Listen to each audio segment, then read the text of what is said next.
L'armée française poursuit ses frappes aériennes dans l'extrême nord-est du Mali, autour de Kidal, où le numéro 3 du groupe islamiste Ansardine a été arrêté.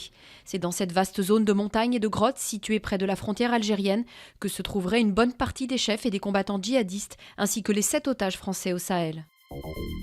Moins de 2 semaines après avoir prêté serment aux côtés d'Obama, le vice-président américain Joe Biden est en France dans le cadre d'une tournée européenne. Le numéro 2 de l'exécutif doit déjeuner avec François Hollande.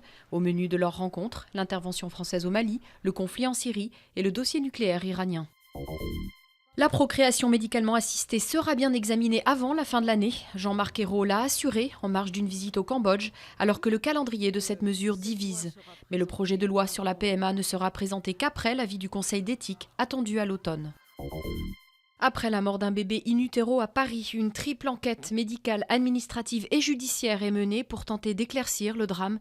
La mort de l'enfant est imputée par les parents à la saturation de la maternité de Port-Royal où l'accouchement était prévu.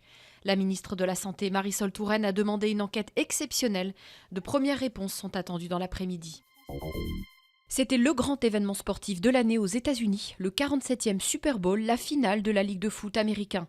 Les Ravens de Baltimore ont remporté la 2e victoire de leur histoire face à San Francisco, lors d'un match marqué par une panne d'électricité de 35 minutes.